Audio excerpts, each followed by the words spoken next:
Perkenalkan, nama saya Yulandi Bersaribu dari Prodi PGSD semester 2 dengan NIM 2012-03-046. Di sini saya akan membahas tentang pendidikan kewarganegaraan. Yang pertama yaitu syarat-syarat untuk mendapatkan kewarganegaraan.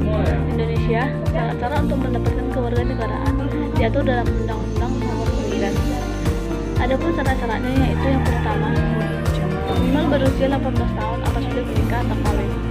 Yang kedua, pada saat pengajuan permohonan minimal tempat tinggal di wilayah Indonesia paling singkat 5 tahun secara berturut-turut atau paling singkat 10 tahun secara tidak berturut-turut. Yang ketiga, kita harus sehat jasmani dan rohani. Yang keempat, kita harus dapat berbahasa Indonesia yang baik dan mengarang dan diakui oleh Undang-Undang Dasar Negara Republik Indonesia. Yang kelima, tidak pernah dijatuhi pidana atau tindak pidana. Yang keenam, mempunyai pekerjaan atau mempunyai penghasilan. Nomor 7 yaitu membayar uang kewarganegaraan. Yang kedua adalah perbedaan atas yang menyangkut satu negara akan menimbulkan status apatride dan bipatride. Oke, saya akan menjelaskan tentang apa itu bipatride. Bipatride itu adalah orang yang memiliki dua kewarganegaraan. Hal ini terjadi karena seorang anak lahir di negara A, di mana negara ini adalah negara yang menganut asas ius soli atau berdasarkan tempat lahir. Namun, orang tua dari atau ayah ibu dari anak tersebut adalah warga negara B, di mana negara B ini menganut asas ius sanguinis atau berdasarkan dengan keturunan.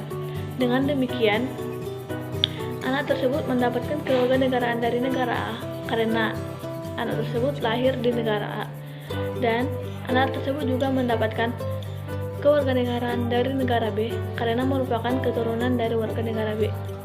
Saya akan memberikan satu contoh kasus bipatride, yaitu sepasang suami istri berkewarganegaraan Inggris yang menganut asas ius sanguinis pergi ke Amerika untuk bekerja, di mana Amerika ini adalah negara yang menganut asas ius soli.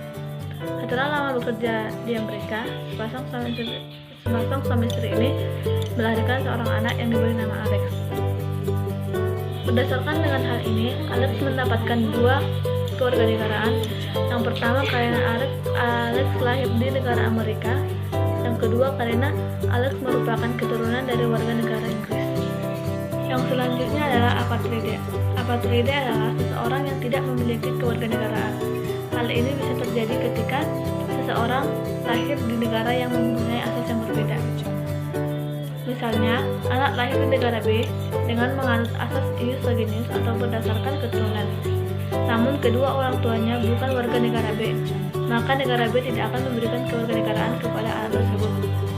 Satu contoh kasus apatride yaitu sepasang suami istri warga negara Amerika yang menganut asas ius soli bekerja sangat lama di negara Inggris, di mana Inggris adalah negara yang menganut asas ius sanguinis.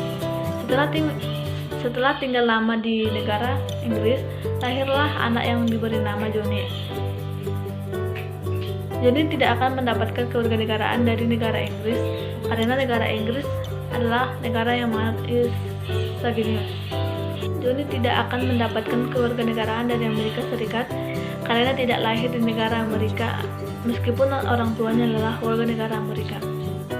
Selanjutnya saya akan membahas tentang latar belakang wawasan Nusantara. Wawasan Nusantara memiliki beberapa latar belakang. Yang pertama adalah latar belakang falsafah Pancasila. Wawasan Nusantara dikembangkan berdasarkan falsafah Pancasila yang mengandung nilai-nilai keimanan dan ketakwaan, keadilan dan keberadaban, persatuan dan kesatuan, musyawarah untuk mencapai mufakat, serta kesejahteraan guna menciptakan suasana damai dan tentram. Yang kedua adalah latar belakang berdasarkan aspek kewilayahan Nusantara. Kondisi objektif geografi Indonesia terletak pada posisi silang yang sangat strategis dan memiliki karakteristik yang berbeda dengan negara lainnya.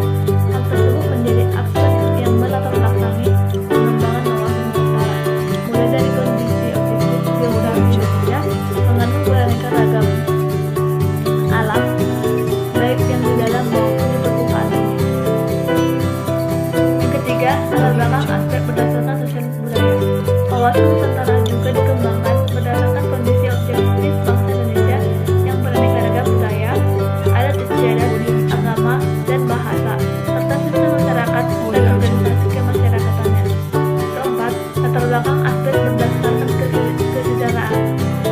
Indonesia lahir di atas perjalanan sejarah yang sangat panjang, sedangkan semangat kebangsaan untuk menjadi bangsa merdeka ditandai dengan lahirnya organisasi Budi Utomo.